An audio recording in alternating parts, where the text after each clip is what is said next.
Eu me alegro demais pelo que Deus tem feito no nosso meio. Eu me alegro por todas as bênçãos, não é? E por podermos participar, seja, não é, de uma maneira tão carinhosa e prática, seja liderando uma célula e acreditando que há um mover de Deus para ganhar essa nação. Para ganhar esta nação e os jovens do nosso país e as famílias, não tenha dúvida disso. E a crise que vem por aí, e a crise que está por aí é a nosso favor. Porque ela produz nas pessoas, talvez a insegurança necessária, não é, para buscar a Deus. O medo do futuro, que é tão necessário para que as pessoas corram a rocha, como disse a Beth, e coloquem sua vida sobre algo que não se abala. Então não tenha medo, não deixe sua boca dizer, estamos lascados. Você vai dizer o seguinte, vem aí o tempo mais glorioso da nossa vida.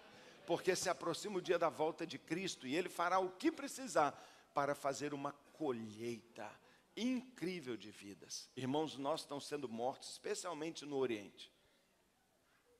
Massacrados. Mas eles não estão reclamando, então não reclame. Não desanime você, porque eles não estão desanimando. E eles sabem que é o preço que eles estão pagando para ver 1 bilhão de irmãos deles, muçulmanos, tirando a venda e crendo e vendo Cristo. Porque o sacrifício deles, assim como o de Jesus, que fez um romano declarar verdadeiramente este é o Filho de Deus e nós matamos. E eles estão vendo que esses que eles estão ali matando são verdadeiramente filhos de Deus. E o sangue em suas mãos penetrará nos seus corações, arrancará o jugo do pecado. E 1 bilhão de pessoas se converterá naquela região, preparando e antevendo a volta de Jesus. São tempos de convulsão histórica, mas nós estamos com a rocha. Então não se preocupe. E se você tem negócio e se preocupa com alguma coisa, o pastor Oswaldo está te ajudando, não é? E vem aqui, vai ter uma manhã que é uma manhã de orientação, uma palavra de fé e um ensino prático. É para homem, é para mulher. Os homens oferecem, mas qualquer um que está preocupado, vem e vai ser abençoado. E a igreja vai te ajudar também. Nunca vai deixar você desamparado. Nunca, não é mesmo? Porque nós somos uma família, um ajuda o outro. Não tenha medo não. Você tá bem demais, não é? Debaixo você tem uma rocha. Do seu lado você tem irmãos dando a mão para você. E acima de você, você tem um céu aberto. De onde vem toda a provisão, de onde vem tudo que você precisa. Aberto para você enquanto você está aqui para receber tudo. E aberto para a hora que você subir, seu lugar está garantido. Então, meu irmão, alegre-se, viu? Fica feliz porque nós estamos na bênção. Estamos no azeite, não é mesmo? Estamos bem demais. Louvado seja Deus. Amém. Glória seja dada ao Senhor. Vamos ficar de pé mais uma última vez para lermos o texto bíblico e podermos orar. Nós vamos abrir nossas Bíblias, por favor, na primeira carta que Paulo escreveu aos Tessalonicenses. 1 Tessalonicenses, por favor, leia comigo, muito importante você ler. 1 Tessalonicenses, no capítulo 4, 1 Tessalonicenses, no capítulo 4, nós vamos ler do verso 13 ao verso 18. Eu tenho lido tanto e tanto e tanto esse texto em sepultamentos. E às vezes eu penso assim, eu não devia falar isso só em sepultamento, eu devia falar lá, no meio do nosso povo. E é hoje o dia. Com muita paixão, com muita fome, vamos ler a Bíblia. Tem Bíblia aí, irmão? Tem Bíblia aí? Deixa eu ver. Levanta sua Bíblia aí. Ah, isso aí. Não é essa que brilha, não. Que é esse negócio aí? Não, isso aí não, rapaz. Tô falando papel. Cadê? Tem Bíblia de papel aí? A ungida? Tem a ungida aí? Aí, tem. Tem o quebra-galho aí? Deixa eu ver. Tem aí? Lá. Pô, pelo amor de Deus. Ô, gente, espera aí. Nós vamos combinar uma hora dessa, vou tirar uma foto, hein? Pro meu Instagram. Ficou legal demais. Tanto de Bíblia assim, ó. Que é isso? Deu uma luz aqui assim, ó. Até legal, hein? Um dia nós vamos deixar o papel e tu vai abrir essa aí. Nós vamos fazer uma foto, não é mesmo? Nós vamos fazer uma foto. Mas leia aí, não é? Que ela brilhe mesmo aqui, ó. né? E aqui no seu coração. 1 Tessalonicenses, quanto? 4. Que versículo? 13. Nunca esquece esse texto, não. Ele é muito importante, viu? É um pilar da sua esperança. Assim está escrito, Tessalonicenses 4:13. Irmãos, irmãos, não queremos que vocês sejam ignorantes quanto aos que dormem, para que não se entristeçam com os outros que não têm esperança. Se cremos que Jesus morreu e ressuscitou, cremos também que Deus o trará mediante Jesus e com ele, que Deus trará mediante Jesus e com ele, aqueles que nele dormiram. Dizemos a vocês, pela palavra do Senhor, que nós, os que estivermos vivos, os que ficarmos até a vinda do Senhor, certamente não precederemos os que dormem. Pois dada a ordem com a voz do arcanjo e o ressoar da trombeta de Deus, o próprio Senhor descerá dos céus, e os mortos em Cristo ressuscitarão primeiro. Depois nós, os que estivermos vivos, seremos arrebatados com eles nas nuvens, para o encontro com o Senhor nos ares. E assim estaremos com o Senhor para sempre. Consolem-se uns aos outros com essas palavras. Me parece, não é, que quando nós temos férias ou feriado, a gente sabe que a Central da Criança folga os seus professores, mas me parece que hoje nós não montamos um sistema alternativo. Normalmente uma rede cuida, alguém cuida. Então, mãe e pai, você que vai cuidar, não é? Então, até agora você pode deixar seu filho cantando, brincando, mas agora da palavra não pode, né? Então, a salinha, se ali vai ser uma salinha, a salinha pode ser lá na salinha mesmo, não é mesmo? Então, os pais têm que pegar seus filhos e ficarem com eles. Agora, se vai ter uma salinha ali, então um pai sai com os demais filhos e faz uma salinha ali, tá bom? Porque nós não podemos ter 2 pregadores aqui no culto. E tem um ali que é um bom pregador, louvado seja Deus. Que a unção da pregação continue nele até ser adulto. Porque ele está pregando bem demais, eu até ouvi. Eu mal consegui ler o texto, não é? Mas não tem problema nenhum, não é? Não tem problema nenhum. Ok, vamos assentar? Vamos assentar. E os pais vão cuidar para nós das crianças nesse tempo que nós temos agora, nessa meia hora, não é? Eu vou pedir aos pais, por favor, me ajudarem. Meus irmãos, Paulo está escrevendo à igreja em Tessalônica. Talvez de todas as igrejas, a igreja em Tessalônica, capital da Macedônia, talvez fosse a igreja ou a cidade de maior influência romana, de maior influência, não é, dos impérios, maior influência grega, de todas as igrejas que Paulo abriu. E a igreja estava sofrendo especialmente uma influência forte da filosofia grega. Em Atenas, Atos capítulo 17, lá no verso 32, você não precisa abrir. Os gregos zombam do apóstolo Paulo. Quando Paulo fala da ressurreição dos mortos, eles desdenham de Paulo e o ridicularizam publicamente, porque não acreditavam de maneira alguma na ressurreição dos mortos. Acreditavam sim na imortalidade da alma, mas não acreditavam na ressurreição do corpo. E eu quero chamar sua atenção para algo que parece ser sinônimo, mas que tem profunda diferença, prática e teológica. Uma coisa é a imortalidade da alma. Os gregos que não são cristãos, não creram jamais em Cristo, acreditavam na imortalidade da alma, e a maioria das religiões acredita. Mas o cristianismo afirma que o nosso corpo morrerá e ressuscitará. É totalmente diferente. Os gregos não acreditavam nisso, achavam que o corpo, sendo essencialmente mau, ele tinha que ser desprezado, destruído, desaparecer. Não eram só os gregos, mas também correntes dentro do judaísmo muito fortes defendiam: os mortos não ressuscitam.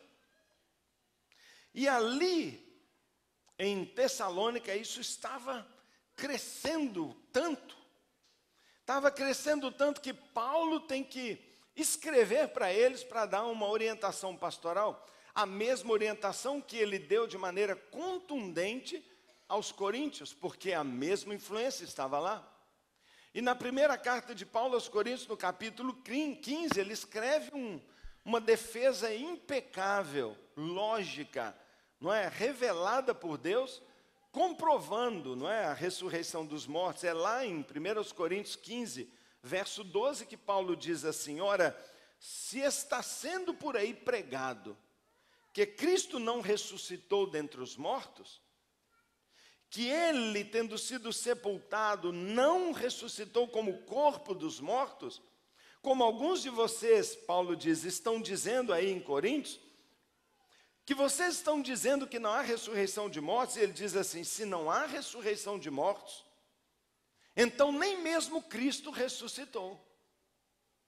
Porque se um morto não ressuscita, como nós dizemos que Cristo ressuscitou?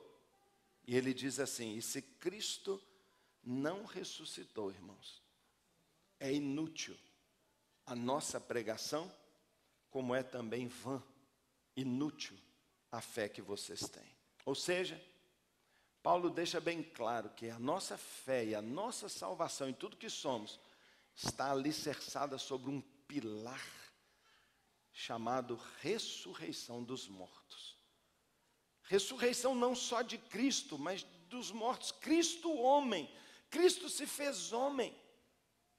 Cristo abriu o caminho. A experiência de Cristo, a Bíblia diz, é a experiência de todos os seus seguidores. Ando nos seus passos como um cristão e morro nos seus passos, ressuscitando naturalmente e recebendo de Deus um corpo, como ele recebeu, um corpo. E com este corpo ele está hoje assentado num trono. E com este corpo ele anda, ele vai, ele aparece para um imã lá no Egito, ele aparece para você num quarto de hotel.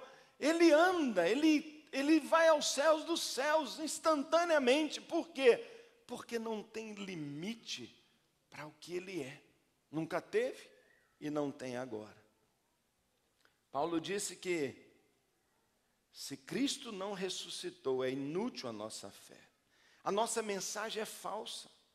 Ainda estamos presos em nossos pecados. Somos falsas testemunhas, estamos mentindo. Estamos dizendo algo que não é verdade. E pior do que tudo, Paulo diz, somos os mais infelizes de todos os homens. Que loucura! Se Cristo não ressuscitou, tudo isso aqui é manipulação, é engano, é religião. Então, por isso esta mensagem hoje, o título é Cristo ressuscitou, nós também ressuscitaremos. Tomou nota aí, varão? Tomou nota, varão? Cristo ressuscitou, nós também ressuscitaremos. Meus irmãos, se Cristo não ressuscitou, nós somos uns bobos. E se não há ressurreição dos mortos, os hedonistas é que estão certos. Se tudo acaba com a morte, então o que a gente faz? Aproveita, cara. Comamos e bebamos, porque amanhã morreremos. Pula de cabeça. Não tem juízo, não tem consequência, não tem nada. Eles estão certos. E nós somos os bobos. Uma fé vã, inútil. Sabe, eu percebo que nesta área há tanta especulação. Tanta gente misturando. Parece que a nossa crença está virando um mexidão. E sabe, está ficando complicado. A gente mistura um pouco de herança católica, uma pitada de espiritismo, um mundo de ignorância, junta nela filosofias absolutamente ateístas, e no final é o que nós achamos. Irmão, deixa eu dizer para você, talvez hoje a nossa sociedade, com tantos avanços tecnológicos e tanto conhecimento, a gente bate um dedo numa internet, abre-se, não é, os arquivos de todo o conhecimento do mundo está ao seu dedo. Uma sociedade tão avançada, que parece que tem resposta para tudo. Você põe lá, quanto é a distância daqui? Pá, tem tudo lá. Como faço para 1000? Como tirar mancha, soltar, não sei o quê. Tem resposta para tudo. Mas talvez a nossa sociedade seja a sociedade mais marcada pela falta de esperança de toda a história. Por isso nós vivemos a maior crise de ansiedade e desespero que o homem já viveu na Terra. É uma ansiedade tão grande que as notícias que parecem que todo dia a gente toma pela televisão, como se fosse o nosso veneno diário de cada dia, os noticiários com cabeças penduradas, e a crise está chegando, e a doença que está aí, e um mosquitinho que me pega, e o vírus não sei do que, nós estamos virando um povo louco, nervoso. Os consumos de remédios, as lotações nas clínicas provam que, a despeito de tudo, nós não achamos resposta para essa ansiedade tão grande. Se você pergunta hoje para as pessoas, eles vão ter respostas mais diferentes, e nós pegamos um pouquinho de cada uma. Você pergunta para um existencialista materialista moderno, ele vai dizer o quê? Você vai dizer assim, e aí, ô cara, o que você acha que vai acontecer quando você morrer? Sabe o que ele vai responder? Ele vai dizer, vai acabar tudo.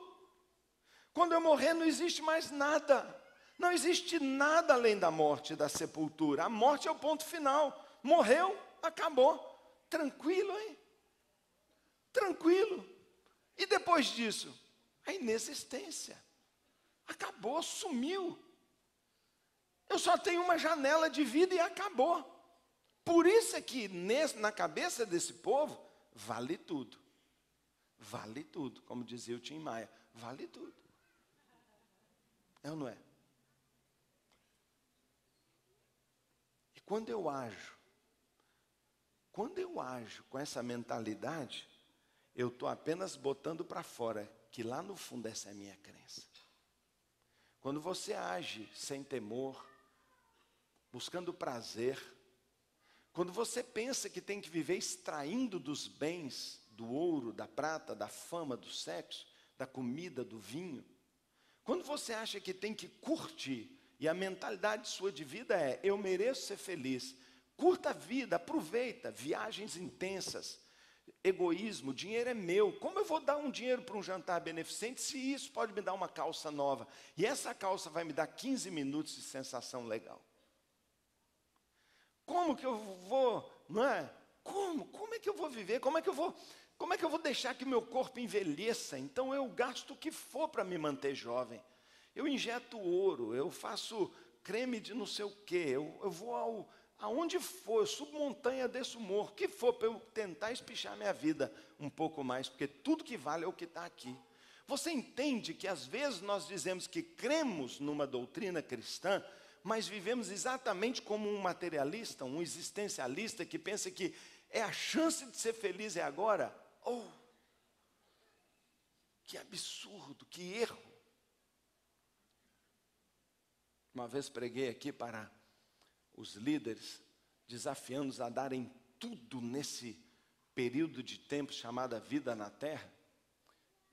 E o Inara arrumou para mim uma corda branca muito grande, e eu vim com a corda lá de fora, e essa corda saía por aqui, ia lá para fora, uma corda enorme. Na pontinha da corda, eu pintei uma marquinha desse tamanho de vermelho aqui, ó, uma pontinha, e o pessoal não entendia, o que o pastor está fazendo com esse negócio? Acho que ele vai laçar líder aqui. Mas eu só quis fazer tudo isso, e gastei dinheiro, para poder dizer que a nossa vida é essa manchinha aqui, e que há muito mais. Nós às vezes estamos tentando jogar tudo nisso aqui, e estamos vivendo errado. Se eu perguntar para alguém de uma outra orientação religiosa, ele vai responder diferente. Ele vai dizer assim: minha alma, quando eu morrer, eu vou para um purgatório. Eu vou para um purgatório, para um sofrimento semelhante ao do inferno.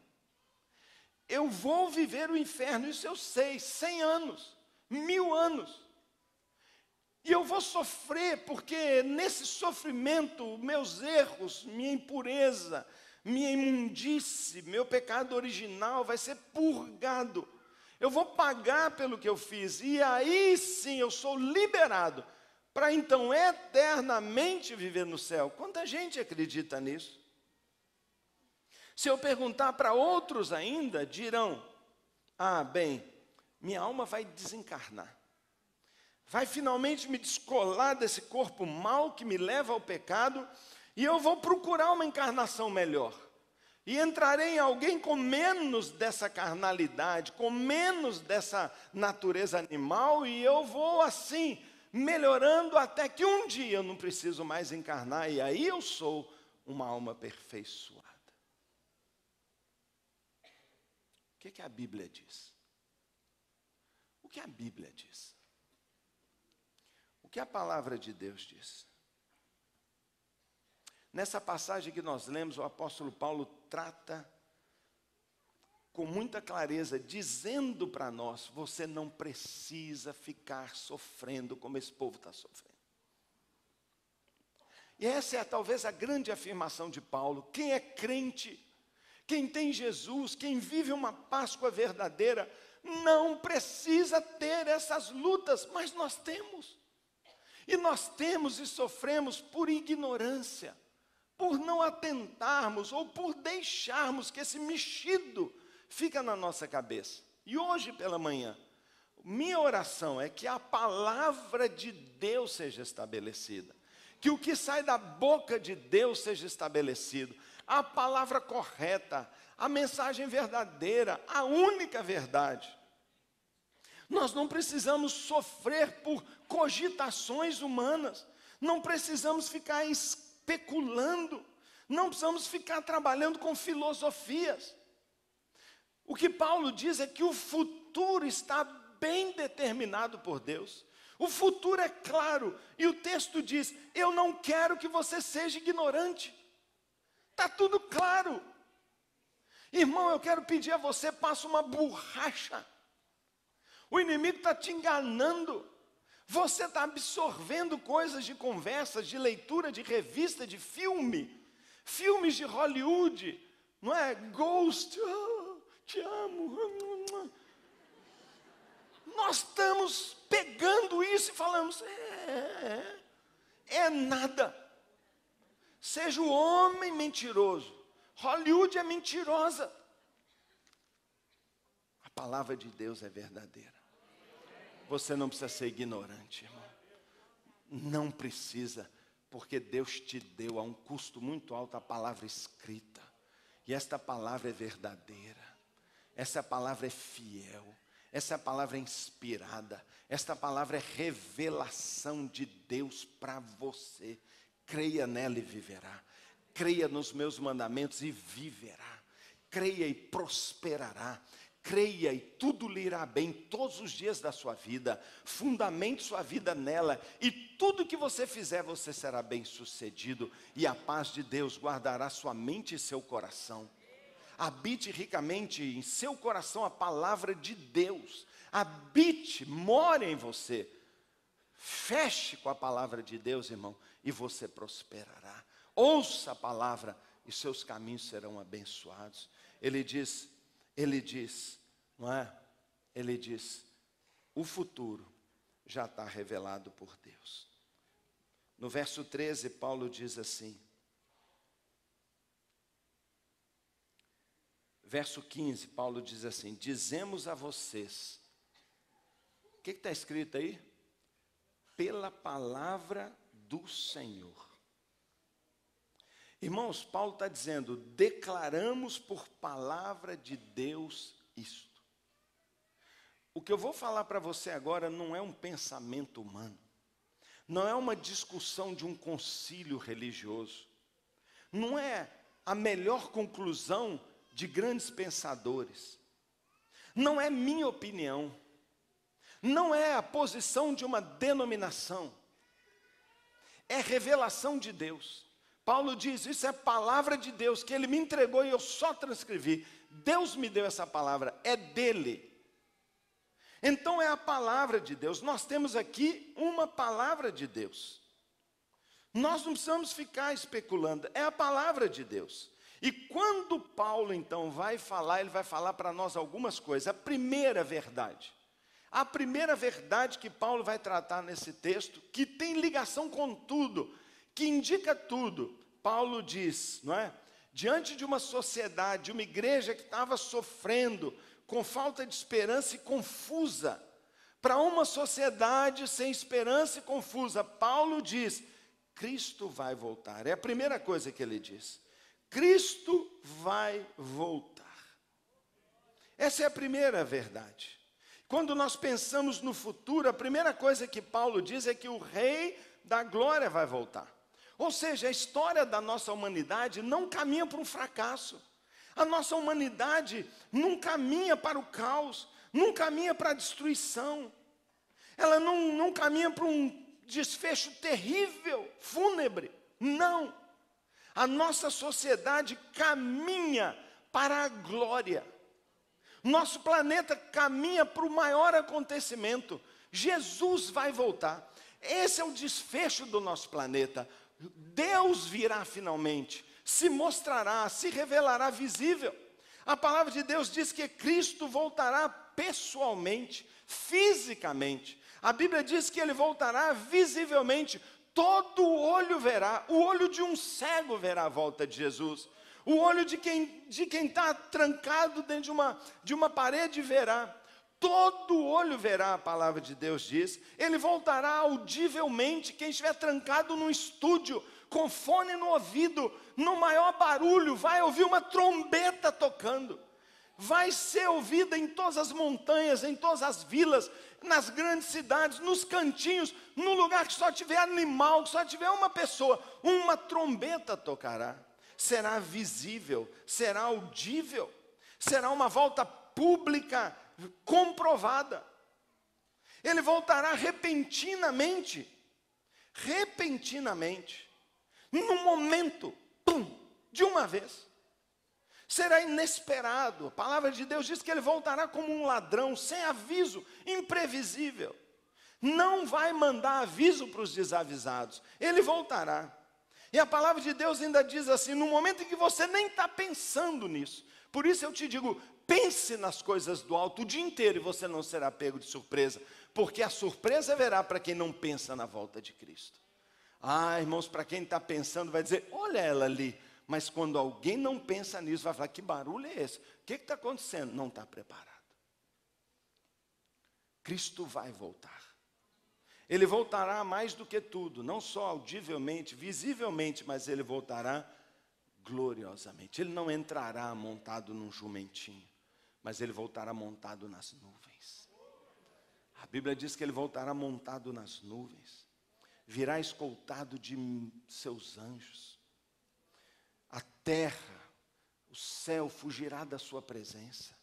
Coisas incríveis acontecerão. Ele virá não como um cordeirozinho, mas virá como um leão rugindo. Ele virá. Será o dia de glória e dia de horror. Muitos glorificarão e pularão. Chegou, outros fugirão, se enterrarão em covas, se esconderão nos túmulos, dizendo, eu estou lascado, e está mesmo. A palavra de Deus diz que todo aquele que o traspassou, que o zombou, que cuspiu na sua cara, todos virão à sua presença e dizem, e agora, fala o que você falou de novo, faz o que você faz de novo, quero ver, cospe na minha cara. E eles se dobrarão, se colocarão no chão, não se convertendo, mas se rendendo, subjugados, e declararão, Ele é o Senhor, e eu não aceitei isso, e eu não vivi assim. Ele voltará. Ele voltará. E a segunda verdade que Paulo emenda dizendo que a segunda volta fará, é que a segunda volta, Paulo trata que, não é, a segunda verdade que Paulo trata aqui é que, sabe, que traz tanta esperança e certeza aos nossos corações, num mundo tão marcado de desespero, de incredulidade, é que quando Jesus voltar, escute bem, os mortos ressuscitarão, é o que o Paulo está dizendo. Os mortos ressuscitarão. Haverá ressurreição. A morte não venceu, nunca vencerá. Deus não deixou que a morte desse a última palavra. Ele reina sobre tudo, inclusive a morte do nosso corpo. Portanto, aqueles que hoje estão num túmulo, não é ali que eles ficarão. Paulo ensina que alguém vai dormir. Ele diz, os mortos, não é, os que dormem. Ele diz, ele trará com ele os que dormiram. E aí, de novo, nós podemos começar a escorregar em heresias. E uma heresia que correu muito por aí é a tal da heresia do sono. E nós temos que entender isso muito bem. Porque a palavra de Deus não pode se contradizer nem negar-se. Como é que eu vou dormir? Como é que eu vou dormir se Estevão diz, eu vejo Cristo de pé? Ele não falou, eu vejo uma cama. Como é que ele diz? Como é que ele diz, Jesus, para um preso, hoje você vai estar comigo no paraíso? Não, você vai dormir, eu vou botar você numa clínica de sonoterapia.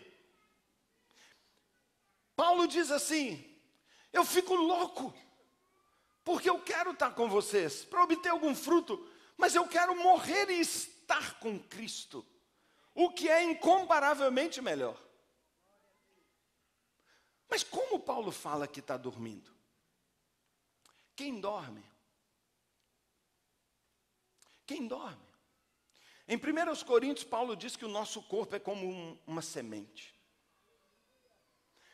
Nós semeamos na terra nosso corpo corruptível e vai nascer o quê? A incorruptibilidade. Quem dorme? Onde está o seu ente querido hoje? Está dormindo? Ele nem vai ver.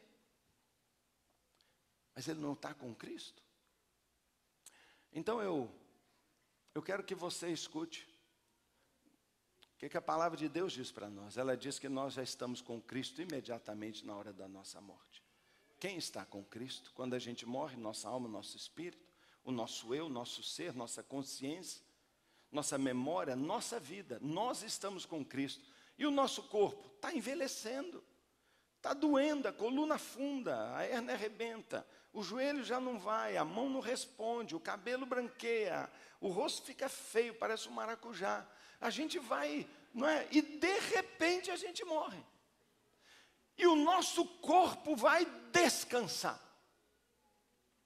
Não sou eu que vou descansar, descansou nada, foi para a festa.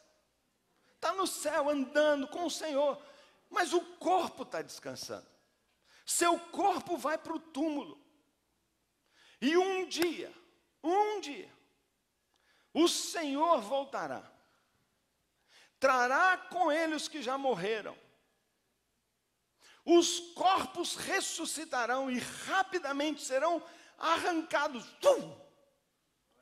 E não ficarão como zumbis, como esses filmes tem por aí. A gente pensa que vai ficar vendo túmulo e um monte de morto aí. Olha ali meu tio, olha, nossa, olha lá. Filme de zumbi. O corpo vai fazer assim. Encontrará com o Senhor e as almas ali. E agora é como Cristo. O corpo de Cristo estava no túmulo. O corpo de Cristo estava no túmulo, ele foi ali colocado. O Senhor desceu às regiões inferiores, tomou a morte, arrancou a morte, seu corpo levantou, e agora ele tem um corpo extraordinário. Ele passa nas paredes. Ele está aqui, mas vai para a Galileia, e talvez foi lá no último planeta, Por quê? Porque o limite foi tirado. O limite foi tirado. E haverá o novo céu, inclusive o mundo espiritual, reconfigurado, porque agora os seres humanos têm um corpo como o do Senhor que está no trono. Meu irmão, entenda bem, na hora da nossa morte, nós já estamos com o Senhor em gozo, em alegria, em paz. A lágrima acabou, a dor acabou, a glória do céu.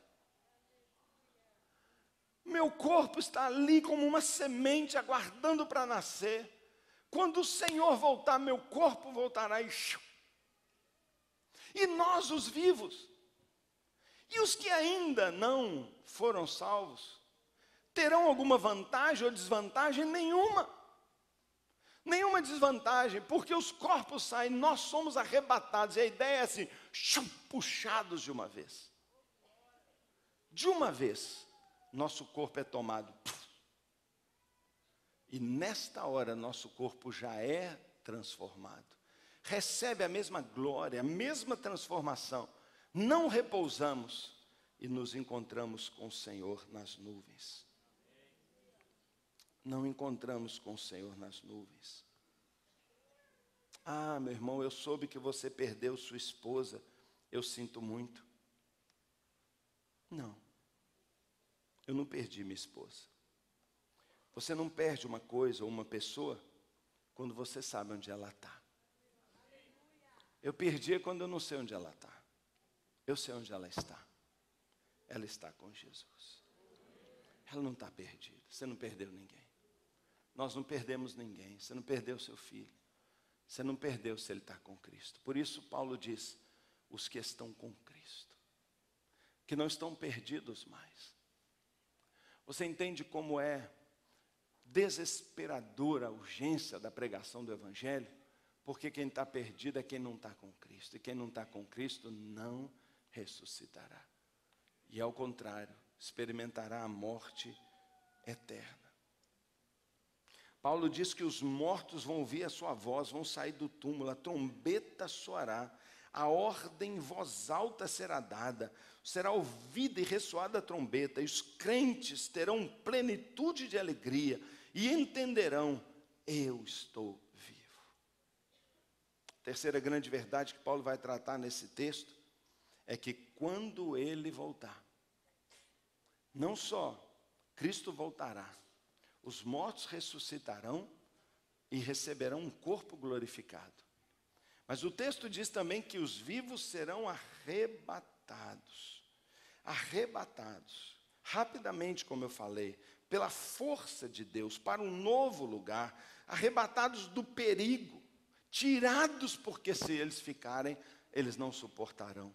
E a quarta verdade que Paulo fala nesse texto, no mundo de tanta desesperança, é que quando Jesus voltar, todos os salvos serão reunidos e estarão para sempre com o Senhor. Ele diz, depois nós, os vivos, seremos arrebatados com eles nas nuvens para a reunião, para o encontro com o Senhor nos ares. Estaremos reunidos.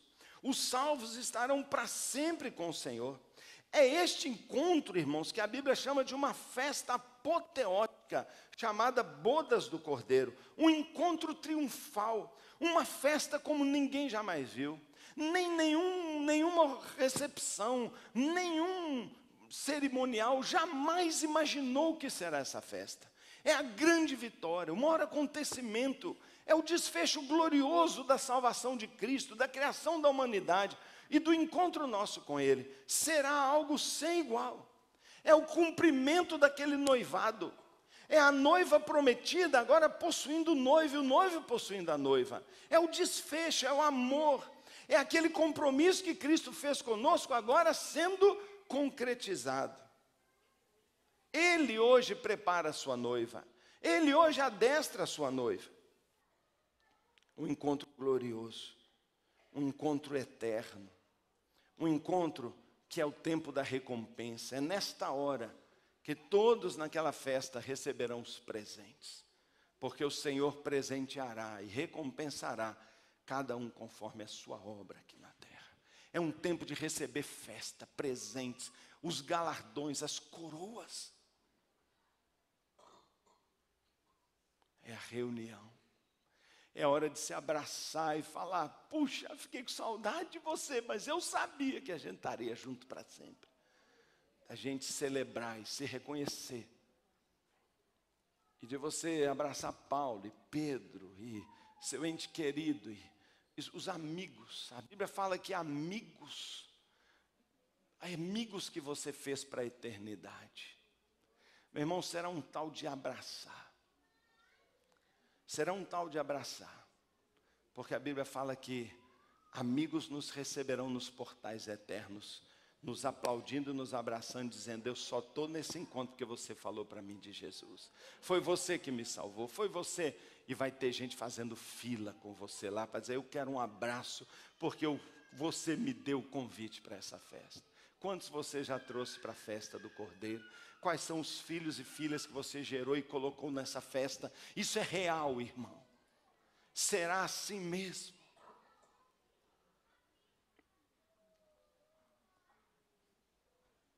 Será, a palavra de Deus nos diz, um encontro de relação profunda dos crentes uns com os outros.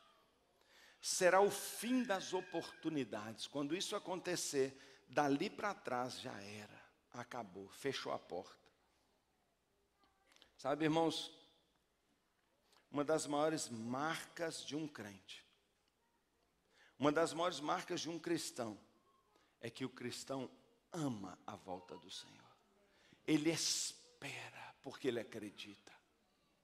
Assim como um noivo não aguenta mais vontade de casar logo e ter a noiva, assim como ele não para de pensar feito um doido: eu vou para aquele hotel, eu vou para aquela lua de mel, eu vou conhecer minha noiva, ela é tão linda, eu vou estar com ela, completar minha união. Desejo, anelo, vontade, mais íntimo, mais forte.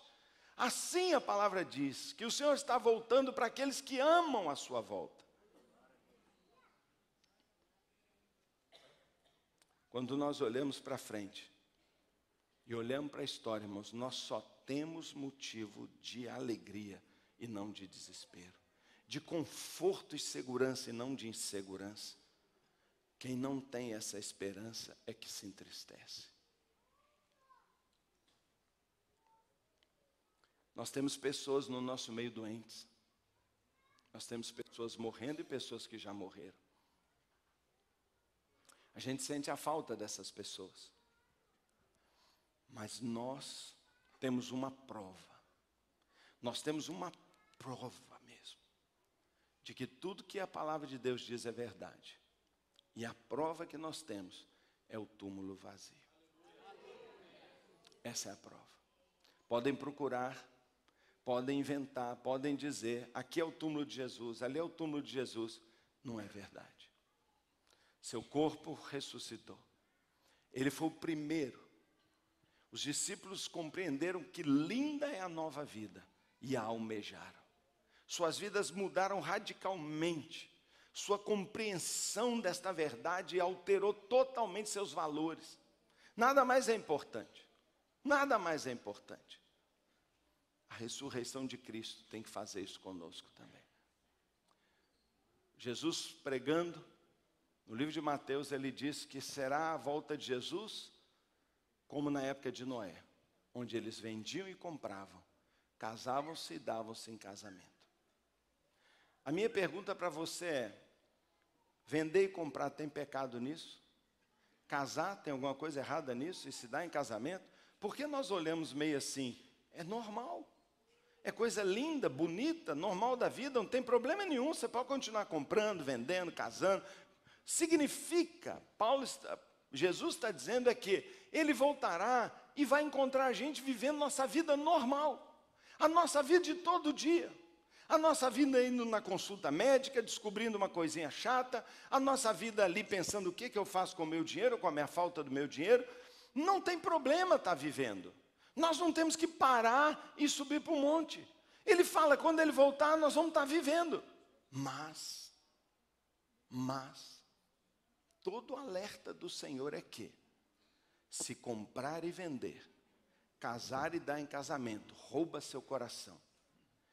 E se o seu envolvimento na sua vida tira a prioridade da volta de Jesus e do próprio Jesus, se essas coisas têm roubado seu tempo, seu coração e principalmente sua prioridade, se Cristo não é o primeiro na sua vida, você não está preparado e vai ser pego de surpresa.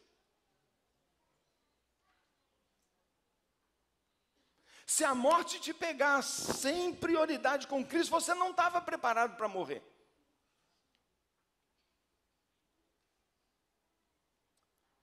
E a palavra toda do Senhor é que a nossa vida aqui é uma preparação.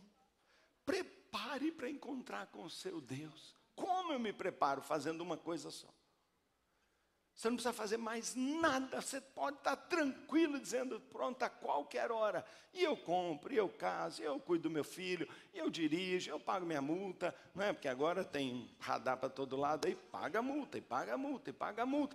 Numa boa, tem problema não. Jesus pode voltar, está ali comendo seu sanduíche, tomando sua Coca-Cola, qual o problema? Você está preparado. Se você tão somente viver uma vida que a gente possa dizer, ele busca o reino de Deus em primeiro lugar. Todas essas coisas Deus tem acrescentado, mas o coração dele está em Cristo. Se você busca Deus em primeiro lugar, você está mais que preparado para qualquer coisa. Para morrer, para adoecer, para ter um acidente, você está pronto.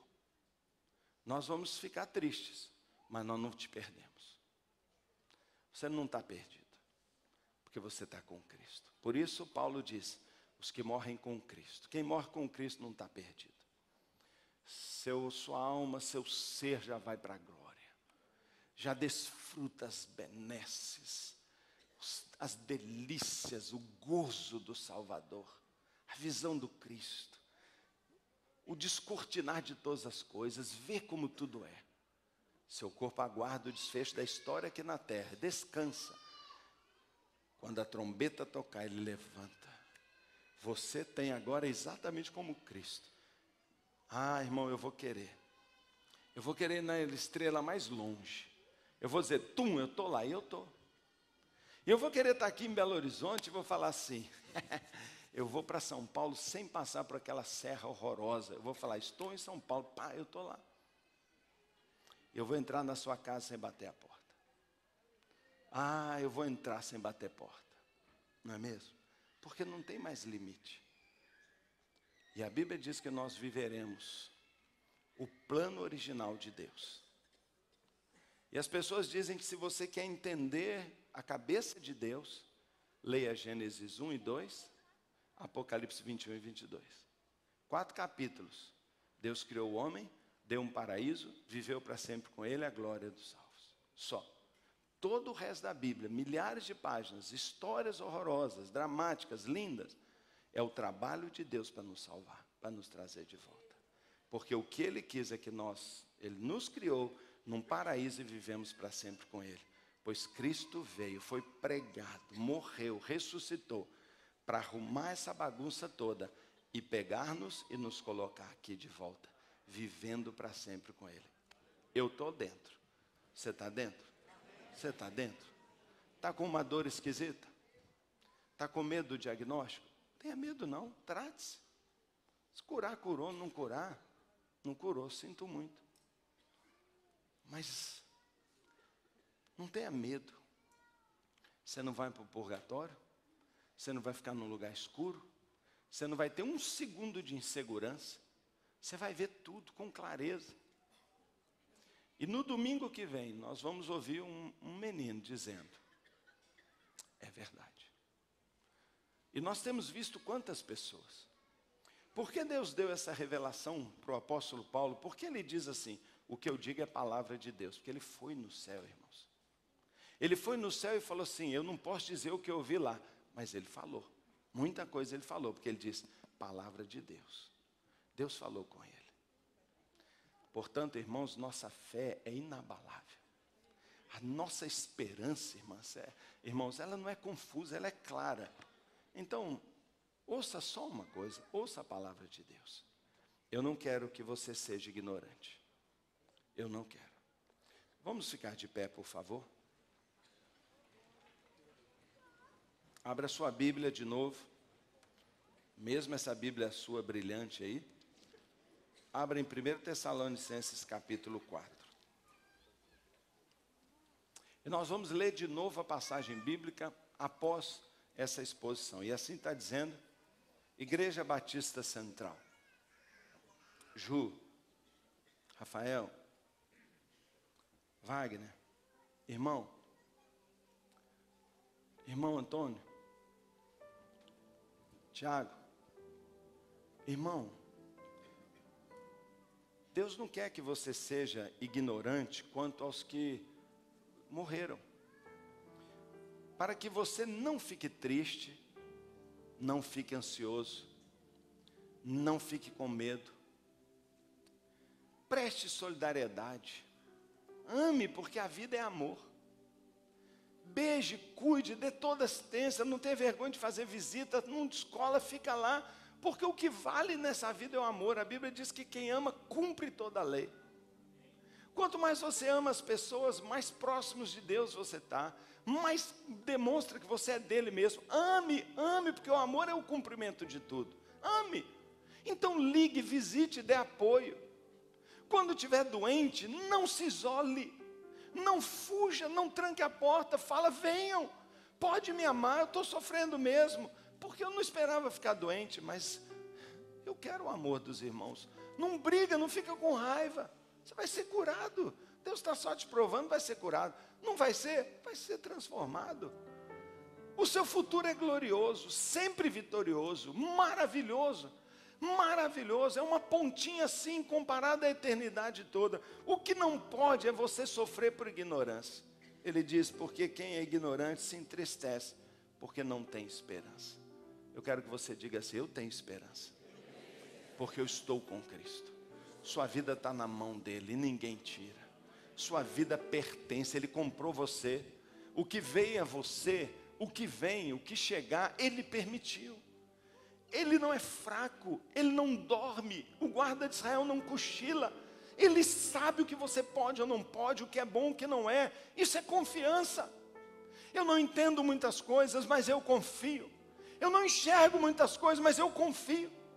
Eu não enxergo os eventos, mas eu enxergo a presença de Deus. Ele está comigo, ele é fiel. Ele é amoroso em tudo que faz, não há nada que não foi fruto do amor dele. Ele me ama, me ama, me ama. E eu o amo também. Para que perder a esperança? Para que ficar triste?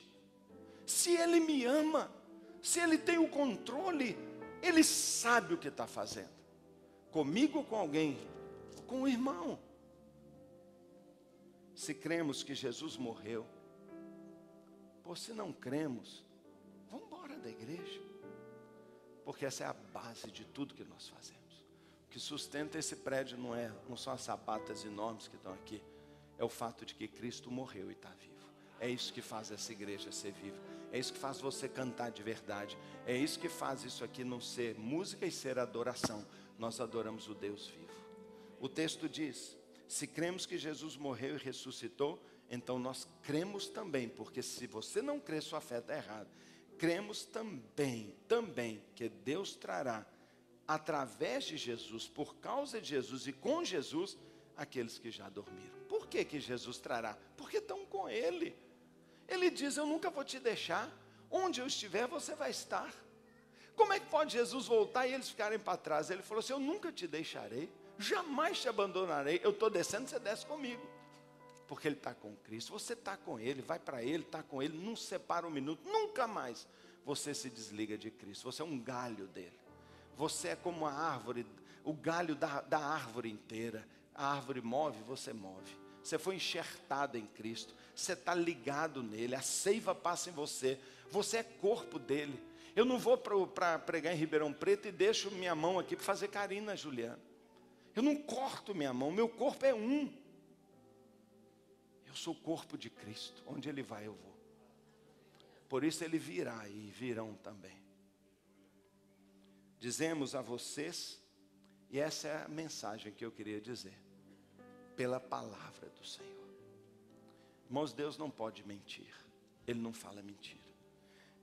Dizemos pela palavra do Senhor que nós, os que estivermos vivos, os que ficarmos por alguma razão, pelo desenvolver das gerações, os que ficarmos quando Cristo voltar, certamente não precederemos, nós não vamos ter vantagem, ninguém tem mais vantagem que o outro, não precederemos os que dormem, pois, dada a ordem, a voz do arcanjo, o ressoar da trombeta, a volta visível, audível, não é, pública, real, o próprio Senhor descerá dos céus e os mortos em Cristo ressuscitarão primeiro.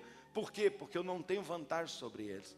Eles recebem o corpo glorificado, o espírito deles tem corpo, eu tenho corpo, meu corpo é glorificado ao mesmo tempo. Depois nós, os que estivermos vivos, somos arrebatados para as nuvens, para o encontro. Esse é o fim, irmãos, é o encontro. O fim é festa. O fim é festa. O fim é indescritível.